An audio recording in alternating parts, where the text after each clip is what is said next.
Hello, welcome back to Cracking the Cryptic, and yes, just a diagonal Sudoku today, and I say just in a way that I have said it before recently over a number of puzzles that have been quite simple rule sets, and the rule set here is indeed very simple. Give it a go if you want to try the puzzle. I'll explain the rules in a tiny bit more detail later. First of all, do join us on Patreon for all the content there.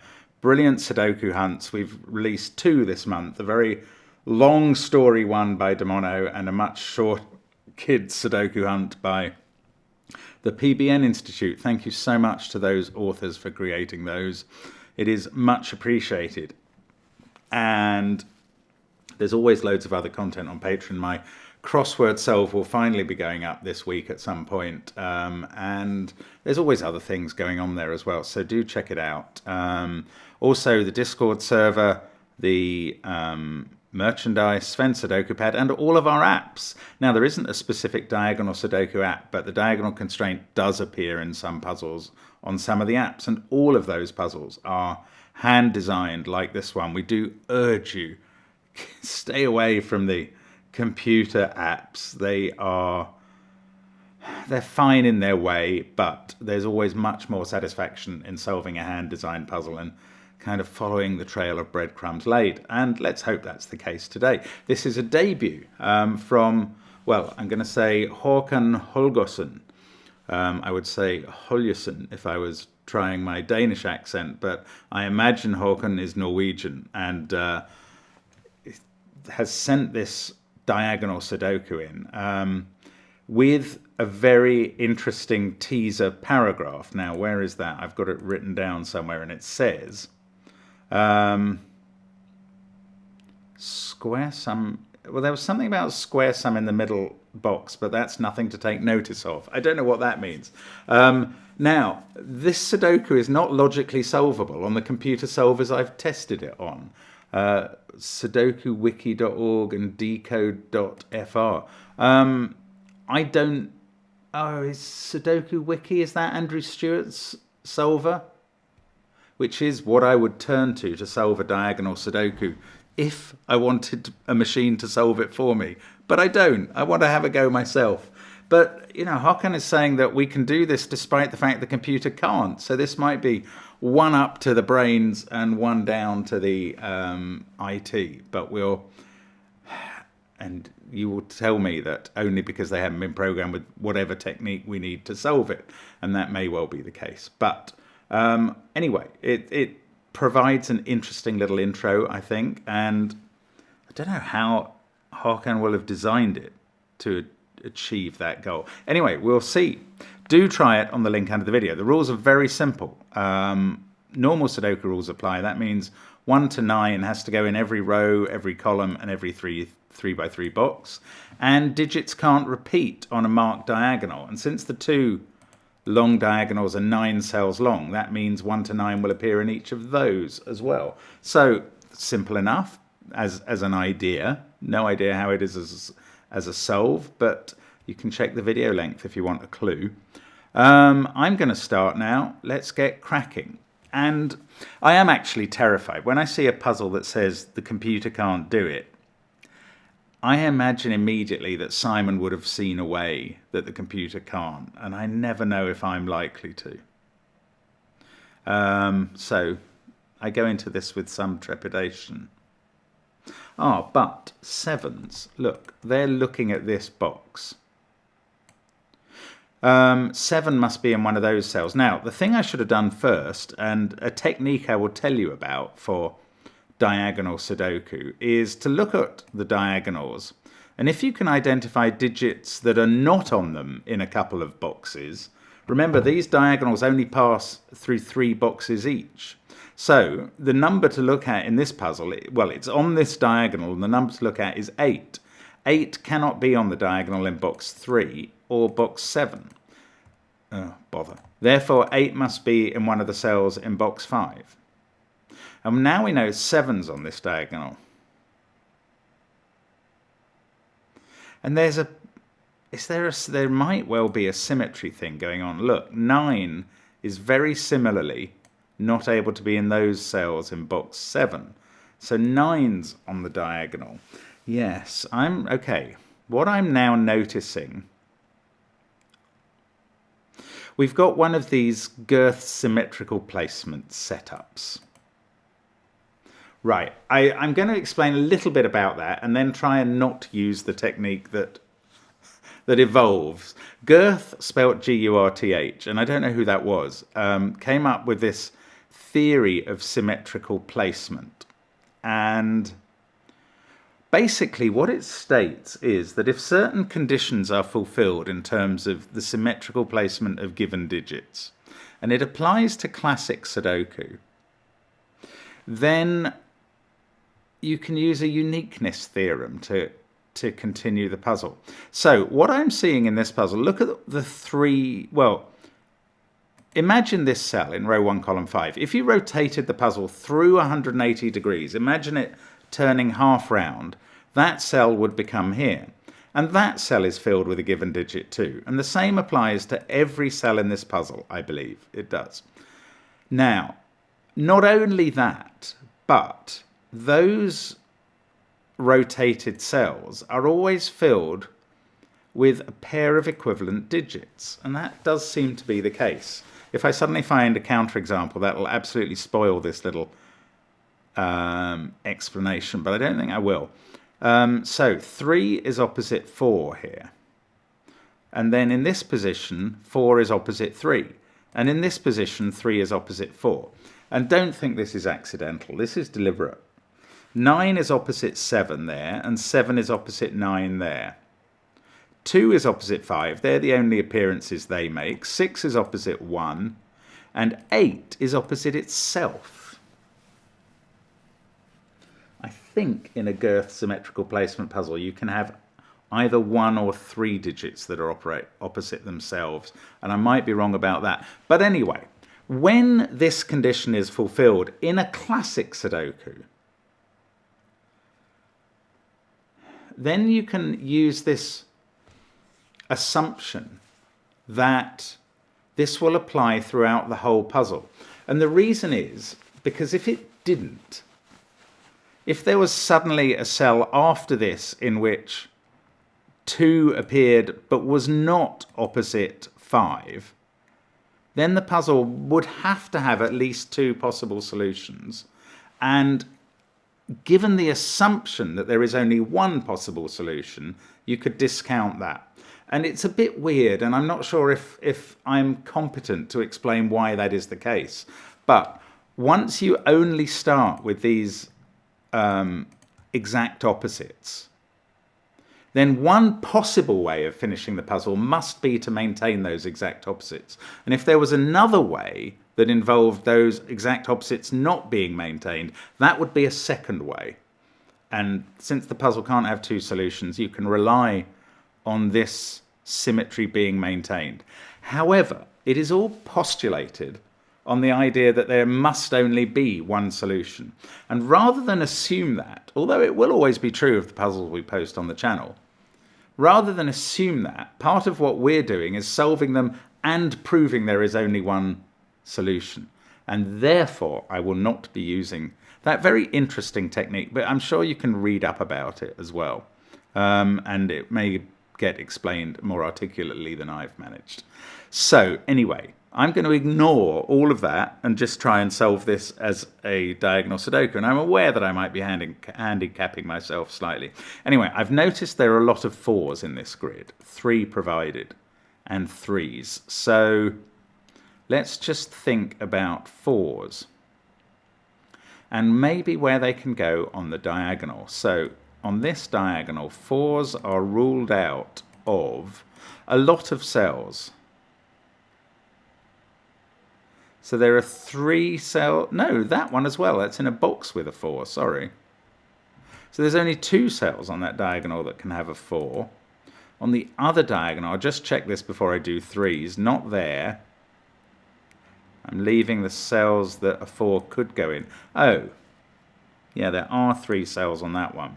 Now, I am taking the risk of pencil marking across boxes because I want to mark up these diagonals, and that's dangerous. Normally when I pencil mark in a corner, it's to show the possible cells in a box that can contain that digit. Here with the 4s, I'm showing the possible cells on the diagonal that can contain it, and I'm just going to have to try and remember that in my noggin. So anyway, let's do it with 3s as well. I think we'll find a symmetrical result. So on this diagonal, 3 could be there or there and nowhere else. Oh, so it's the... That's odd. I was expecting to find it on opposite diagonals. That may be just my false expectations. So there's 3 possible 3s on this negative diagonal and 3 possible 4s. On the positive diagonal, there's only 2 places for 3 and 2 places for 4. Now, does that mean that one of these 2 has to be a 4? No. No, it doesn't. We could still have a 4 in one of those cells and both of those be 4. So how can I possibly use... Maybe I can't. Maybe I've gone off on the wrong foot.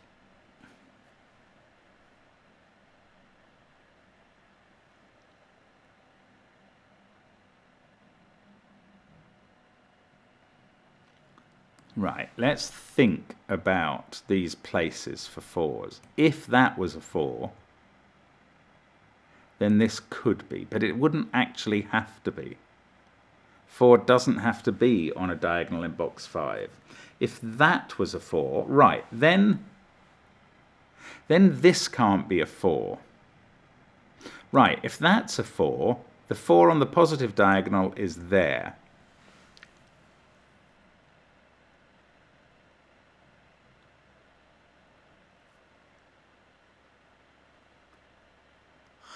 Then, hang on, that's impossible.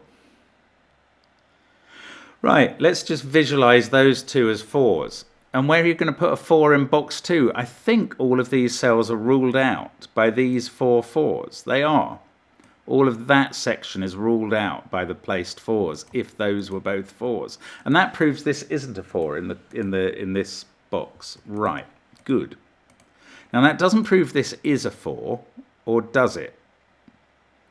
No, if we start thinking about where 4 can be in this column now, well, we're left with those 2 places. So I can do the same with 3s. Which way round does it work? This one can't be a 3, because then that wouldn't be a 3. The 3 on that diagonal would be there, and then you couldn't put a 3 in box 8, and that's true. Couldn't put a 3 anywhere here if those 2 were 3s.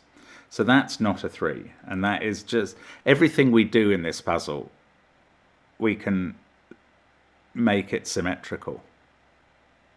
So now 4 is on one of those 2 cells on that diagonal. 3 is on one of those 2. What good is that?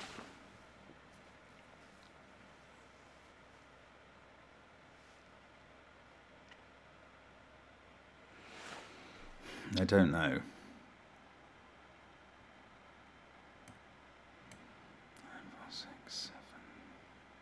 Ah.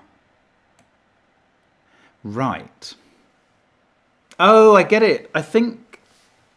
Is this it? Yes. What can these 3 cells be?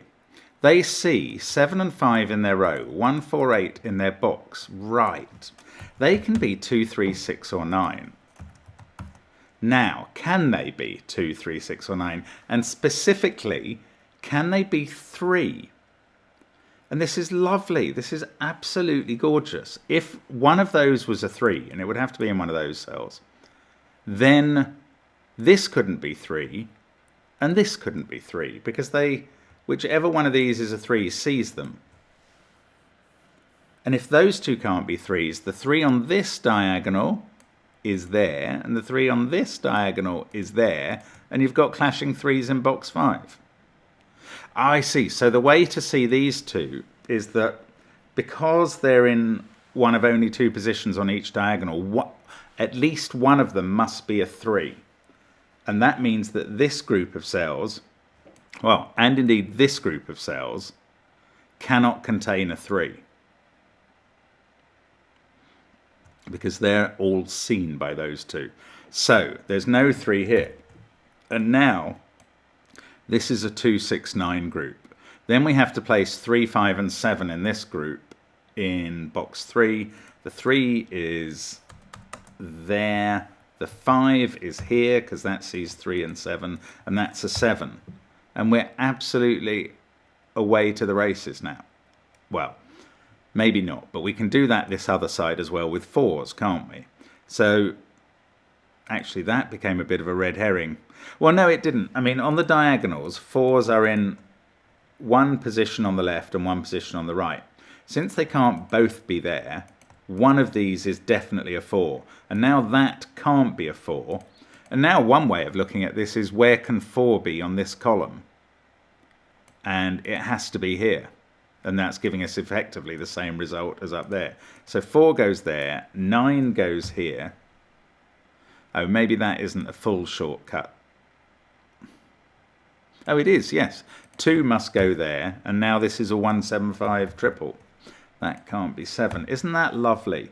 Oh, this can't be 7 either because it's on the diagonal. So that's 7. 9 is on the diagonal, so that can't be 9. That is. And now on this diagonal we have 3, 7, 4, 9. And that means this isn't 3. And that's not 4.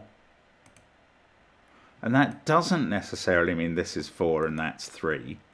So I just got to be careful about actual corollaries here. Okay, let's do Sudoku. 7, 7, we get a 7 down here. Oh, 7, 7, we get a 7 there. So I must be able to fill this with a 9. And what was I doing with 7s? Those two must have a 9 in as well. Yeah. And then look, we've got 4, 4. So 4's in one of those two cells, not on the diagonal. Actually, we knew that because we know it's in one of those two spots. 8 is in one of those 3 and one of these 2. I'm not marking it in those 3. Don't know why. Don't want to. Truculent mark. 7, 9, 3. 3's in one of those. That's analogous to the 4. And what was the number that's the same as 8 here? It is 8 again, because 8 maps to 8 in this rotation. Right, let's have a look at this row. 7, 1, 5, 2, 9. Right, one of these two has to be 4. I don't think I can rule that out yet. So this is 6 or 8. Putting candidates in the middle of a box.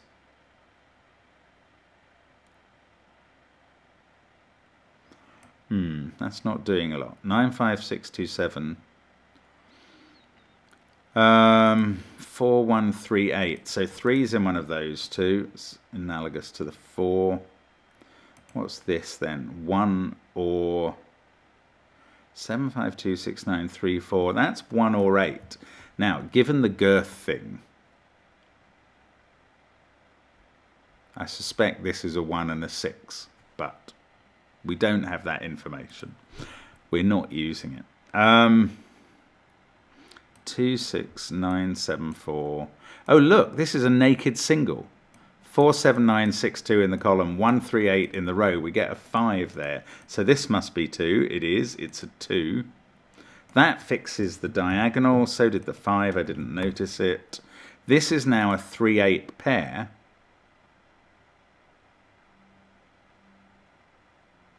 That must mean something for this diagonal. That's a 3, 8 pair. So this can't be a 3 anymore. Yes, it does. And that, we'd pencil mark that because we were wondering where 3 can go in the row. And since it can't go here because of the 3, 8 pair now, it must be here on the diagonal. And that's an 8. Right, let's replicate that down here. 4, 8 pair here, so that can't be a 4. The only place for 4 in this row is there. 4 there, 8 there. This can't be a 4. I've also got pencil marks to take out in those cells, which were on the diagonal. So now my pencil marks have been restricted down to boxes, which makes it a bit easier for me to read them. That is 1 or 4. This is 1, 4 or 8. I'm just trying to finish off well, at least pencil marking rows 3 and 7. Now this diagonal, it's all known, isn't it? 2, 5, 8 are the cells left to go. That one can't be 2, that one can't be 5. What about this? We haven't got much on this negative diagonal yet. Can I use my trick? Yes, I can. 8 and 8 have appeared there. So the center of the puzzle, or rather in the center of this diagonal, we need an 8. And since that's overlapping with the 8 in that segment, we can place it in the middle. Actually, maybe once I found there was only one 8 mapping to itself in this puzzle, Girth would have told me that that was an 8, but I didn't even appreciate that. 5, 8, 2, 5. So 5 has missed the negative diagonal there, missed it there. It's got to hit it here somewhere. It's in one of those cells. Similarly, 2 misses it, 2 misses it, 2 hits it up there.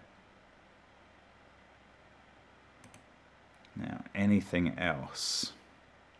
4, 2, 8, 9. One of these is... So I've pencil marked 7, 5, and 3. 6 and 1 still to place in the box. Don't know. Oh look, 2, 2, that's a 2. That places 2 on this diagonal in the corner.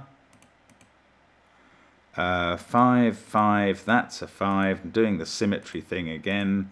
Good old helpful symmetry. Now we've got 2, 3, 8, 4, 5 on this diagonal. That is 1 or 7. We've got 1, 6, 7, 9 still to place. That one is 6 or 9. This column, yes, the 8 there has defined the 1 and 6 pair that I was expecting. Then we can finish off rows 3 and 7. Take out some pencil marks. We're very much tidying up the grid as we go, like good boys and girls. There's a 1 that needs to go in box 1. That's a 9. That's a 6. 1, 7, 6 here. We can place the 6. Then the 7 and the 1. That's just ordinary Sudoku. And then on this diagonal, we're down to a 1, 6 pair that aren't resolved weirdly. That's a 1, 5, 8 triple. I think we're just finishing off now. This is 6. And I mean, it's a nice puzzle. It's very clever, actually, the way this is set up. 6 and 9 there. 7 and 4 there. And I'll tell you something unusual about this puzzle that you may have seen from the thumbnail. And that is, in the old days of the channel, we used to get quite a lot of hand-drawn on pieces of paper puzzles photographed and sent to us, and that has become very rare in these days, in which there are a lot of Sudoku apps that will actually help you in puzzle creation, and people use those a lot, unsurprisingly. Why knock a hammer into a block with your head? Sorry, why knock a nail into a block of wood with your head when you could do it with a hammer? But Hakan's email included one of these, and he's obviously designed this very much pencil and paper, and then had a problem with a printer apparently. And that's very admirable. There it is. The solution is correct. That is the solution to Collapse by Håkan Holgersson. And it's a very clever puzzle. And you will see, I have no doubt, that this whole girth thing applies. So these 1s are always symmetrically opposed to 6s in the grid. And you can see that's true. That is the rotational symmetry place for that. And we could have used this to help solve the puzzle if we'd wanted. I honestly don't think it would have actually made a difference. As long as you do the logic on each cell, that's what's going to come out anyway. And I mean, we had no, maybe it would have been a tiny bit quicker, but we had no trouble solving the puzzle. And we didn't have to assume uniqueness, because we want to prove that the puzzle itself has a unique solution, as it does. So there we go. That is a very nice puzzle called Collapse. And it did collapse a bit once we got the start along the diagonals going.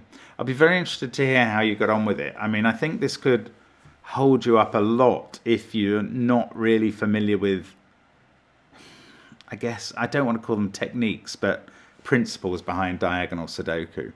And you didn't need girth at all, thank goodness. Anyway, that's it for today.